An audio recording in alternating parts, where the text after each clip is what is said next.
ഈശോയിലേറ്റവും സ്നേഹം നിറഞ്ഞവരെ, അശുദ്ധാത്മാവിന്റെ തിരിച്ചുവരവിനെ കുറിച്ചാണ് ഇന്നത്തെ സുവിശേഷത്തിൽ നമ്മൾ വായിച്ചത്.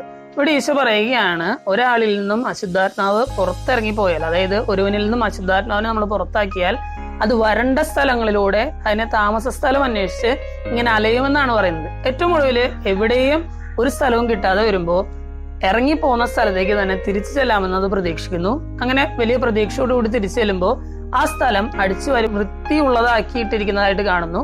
അവിടെ അത് തന്റെ കൂട്ടുകാരെയും വിളിച്ചു കയറി അവിടെ താമസിക്കുന്നതെന്നാണ് ഇന്നത്തെ സുവിശേഷത്തിൽ നമ്മൾ വായിച്ചത്. ഇത് നമ്മുടെ ജീവിതത്തിൽ നമ്മൾ അനുഭവിച്ചിട്ടുള്ള ഒരു യാഥാർത്ഥ്യമാണ് അല്ലെ. നമ്മൾ കുമ്പസാരത്തിന് പോകുമ്പോൾ കുമ്പസാരിച്ച് കഴിയുമ്പോൾ നമ്മുടെ മനസ്സ് വളരെ ഫ്രീ ആണ്.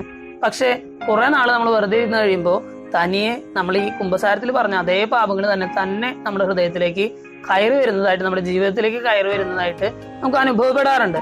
ഇന്നത്തെ സുവിശേഷം വായിച്ചു കഴിയുമ്പോൾ ഈശോ നമ്മളോട് പറയുന്ന ഏറ്റവും വലിയ കാര്യം ഇതാണ്: നിന്റെ മനസ്സിൽ നിന്നും ഹൃദയത്തിൽ നിന്നും അശുദ്ധാത്മാവ് ഇറങ്ങിപ്പോയി കഴിഞ്ഞാൽ അവിടെ വെറുതെ ഇട്ടേക്കരുത്, മറിച്ച് അവിടെ നന്മകൾ കൊണ്ട് അവിടെ നിറയ്ക്കണം എന്നുള്ളതാണ് ഈശോ ഇന്നത്തെ സുവിശേഷത്തിൽ നമ്മളെ പഠിപ്പിക്കുന്നത്.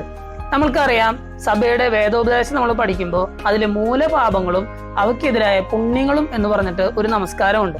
ആ നമസ്കാരത്തിൽ ഇപ്രകാരം പറയുന്നുണ്ട്: 7 മൂലപാപങ്ങളുണ്ട്, അവയ്ക്കെതിരായിട്ടുള്ള പുണ്യങ്ങളുണ്ട്. അതെന്തിനാണ് ഈ പാപങ്ങൾക്കെതിരായിട്ടുള്ള പുണ്യങ്ങൾ നമ്മളെ പഠിപ്പിക്കുന്നത് എന്ന് ചോദിച്ചാൽ അത് ഇതിനു വേണ്ടിയിട്ടാണ്. അതായത് കുംഭസാരത്തില് നമ്മൾ ഈ പാപങ്ങൾ ഏറ്റു പറഞ്ഞു കഴിയുമ്പോൾ അതിനുള്ള പാപമോചനം ലഭിച്ചു കഴിഞ്ഞാൽ പിന്നീട് നമ്മൾ ചെയ്യേണ്ടത് ഈ പാപത്തിനെതിരായിട്ടുള്ള പുണ്യങ്ങളുണ്ട്, മൂലപാപങ്ങൾക്ക് എതിരായിട്ടുള്ള പുണ്യങ്ങളുണ്ട്.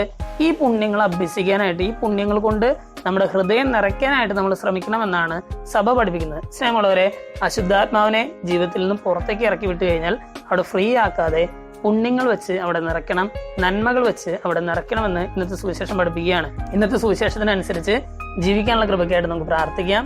ദൈവം നിങ്ങളെല്ലാവരെയും സമൃദ്ധമായിട്ട് അനുഗ്രഹിക്കട്ടെ.